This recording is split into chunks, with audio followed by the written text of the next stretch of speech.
আসসালামু আলাইকুম ওরহমতুল্লাহি ওবরকাতু। যে 10টি স্বপ্ন দেখলে বুঝবেন যে আপনি সৌভাগ্যবান। সম্মানিত দর্শক শ্রোতা, আমরা অনেকে অনেক সময় বিভিন্ন ধরনের স্বপ্ন দেখি, আর এই স্বপ্নের কথাগুলো আমরা বিভিন্ন লোকের কাছে বলে থাকি, অথচ সব মানুষের কাছে এই স্বপ্নের কথা বলা ঠিক নয়। আপনি স্বপ্নের কথা তো একমাত্র তাদের কাছেই বলবেন যারা স্বপ্নের তাবির করার ব্যাপারে অভিজ্ঞ এবং নেককার পরহেজগার মুত্তাকি লোক। এই জন্য আমরা স্বপ্নের ব্যাখ্যা সকলের কাছে বলবো না। তো এখন আমরা জানবো যে স্বপ্ন কয় প্রকার। সর্বপ্রথম আমি আপনাদেরকে বলবো যে স্বপ্ন 3 প্রকার। আর রুয়াতু মিন ইন্দিল্লাহ, আল্লাহ তাআলার পক্ষ থেকে দেখানো স্বপ্ন। আর রুয়াতু মিন জানিবিশ শয়তান, শয়তানের পক্ষ থেকে দেখানো স্বপ্ন। আর রুয়াতু মিন হাদিসিন নফস, মানুষ সারাদিন যে কল্পনা করে তো সেগুলো স্বপ্ন। সম্মানিত দর্শক শ্রোতা, নবী করিম সাল্লাল্লাহু আলাইহি সাল্লাম প্রত্যেক দিন ফজরের নামাজের পর সাহাবাদের দিকে মুখ করে বসতেন এবং সাহাবা একরাম রাদিয়াল্লাহু তাআলা আনহুম আজমাইনদেরকে জিজ্ঞাসা করতেন যে তোমাদের মধ্যে কেউ কি এমন আছো যে যারা স্বপ্নে দেখেছো? তো যে সমস্ত সাহাবা একরাম রাতের বেলায় স্বপ্ন দেখতেন তারা নবীজিকে স্বপ্নের ঘটনা বর্ণনা করতেন, আর নবী করিম সাল্লাল্লাহু আলাইহি সাল্লাম সেই স্বপ্নের ব্যাখ্যা করতেন। আর যারা স্বপ্নে দেখতেন না তারা জানাই দিতেন, ইয়া রাসূলুল্লাহ, আমরা কোনো স্বপ্ন দেখিনি। তো সম্মানিত দর্শক শ্রোতা, এমন 10টি স্বপ্ন আছে যেই স্বপ্নগুলা দেখলে বুঝতে পারবেন যে আপনি একজন সৌভাগ্যবান। আজকের ভিডিওতে আমি সেই স্বপ্নের কথাই আপনাদেরকে জানাবো ইনশাল্লাহ।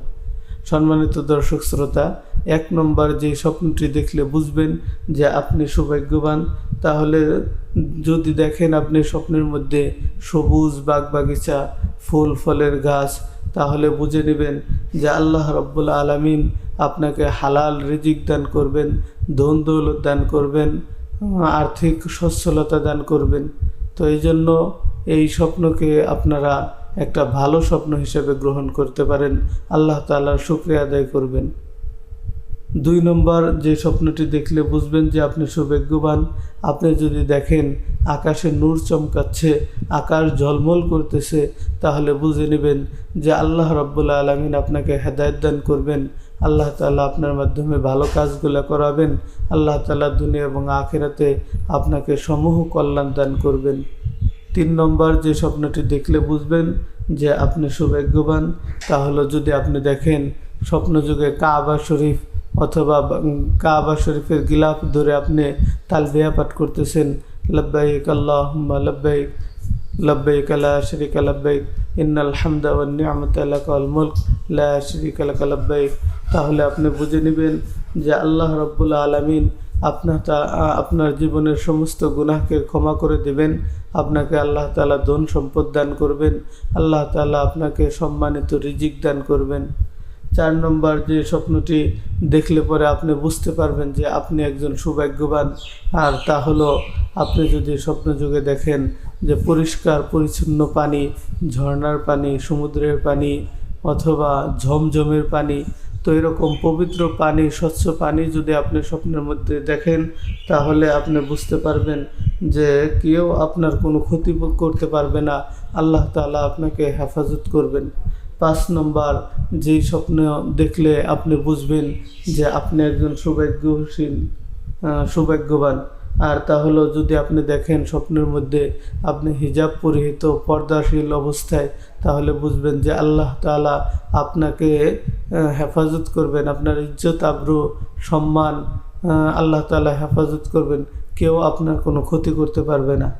6 নম্বর যে স্বপ্নটি দেখলে আপনি বুঝবেন যে আপনি একজন সৌভাগ্যবান, যদি আপনি স্বপ্ন যুগে দেখেন যে অনেক স্বর্ণ মুদ্রা, দিনার দিরহাম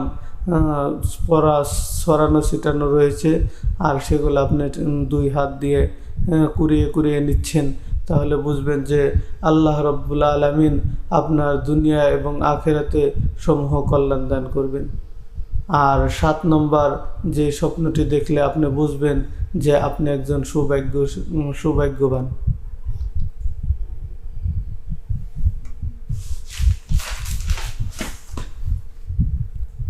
7 নম্বর যে স্বপ্নটি দেখলে আপনি বুঝবেন যে আপনি একজন সৌভাগ্যবান, আর তা হলো যদি আপনি দেখেন স্বপ্নের মধ্যে সুন্দর সুশ্রী শিশু বাচ্চা তাদের সাথে খেলা করতেছেন, তাদের সাথে আমোদ প্রমোদ করতেছেন, আনন্দ করতেছেন, তাহলে বুঝবেন যে আল্লাহ রাব্বুল আলামিন আপনাকে একজন নেককার সন্তান দান করবেন, পরহেজগার সন্তান দান করবেন।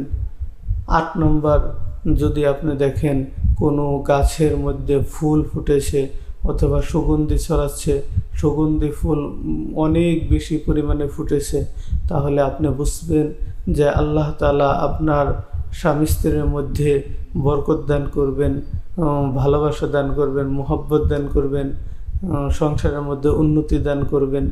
আর যদি অবিবাহিত হন তাহলে বুঝতে পারবেন যে আল্লাহ রাব্বুল আলামিন আপনার জন্য সামনে অনেক ইজ্জত সম্মানের ব্যবস্থা করে রাখছেন। 9 নম্বর, সবচেয়ে গুরুত্বপূর্ণ একটি স্বপ্ন, যে স্বপ্নের আকাঙ্ক্ষা আমরা প্রত্যেক মুমিন মুসলমান ইমানদার ব্যক্তিরা করে থাকি, আর তা হলো স্বপ্নযুগে দুজাহানের বাদশাহ জনাবে রাসূলুল্লাহ সাল্লাল্লাহু আলাইহি সাল্লামকে স্বপ্নে দেখা। হাদিসের মধ্যে আসছে, যে ব্যক্তি নবী করিম সাল্লাল্লাহু আলাইহি সাল্লামকে স্বপ্নে দেখলো সে যেন বাস্তবেই নবী সাল্লাল্লাহু আলাইহি সাল্লামকে দেখলো। কেননা শয়তান দুনিয়ার সকলের সুরত ধরতে পারে কিন্তু নবী করিম সাল্লাল্লাহু আলাইহি সাল্লামের সুরত ধরতে পারে না। এবং হাদিসের মধ্যে আসছে, যে ব্যক্তি নবী করিম সাল্লাল্লাহু আলাইহি সাল্লামকে স্বপ্নে দেখলো আল্লাহ তাআলা তার জন্য জাহান্নামকে হারাম করে দেন, তাকে জান্নাতি করে ঘোষণা করে দেন। তো এই জন্য আমরা প্রত্যেকেই সবসময় দোয়া করব, কান্নাকাটি করব যেন আমরা স্বপ্ন যুগে রাসূলুল্লাহ সাল্লাল্লাহু আলাইহি সাল্লামকে দেখতে পারি।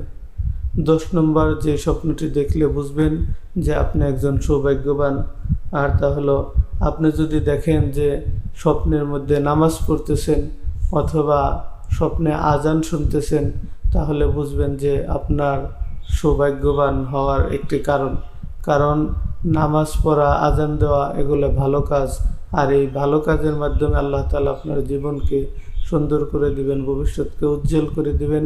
তো এই স্বপ্নগুলা যদি আমরা দেখতে চাই, দেখতে পাই, তাহলে আমরা আমাদের নিজেদেরকে সৌভাগ্যবান মনে করব। এবং এই স্বপ্নগুলো দেখার জন্য আমাদের প্রত্যেক দিন নিয়মিত 5 ওয়াক্ত নামাজ আদায় করতে হবে, সুন্নত তরিকায় চলতে হবে এবং পাক পবিত্রতার সাথে ঘুমাতে হবে। জিকির, আজকার, তাসবিহ, তাহলিল এগুলো আদায় করতে করতে ঘুমাইতে হবে, তাহলেই এই সমস্ত ভালো স্বপ্নগুলা আমরা দেখতে পারি। আল্লাহ রাব্বুল আলামিন আমাদের সকলকে বোঝার এবং আমল করার তৌফিক দান করেন। আমার তৌফিক ইল্লা বিল্লাহ।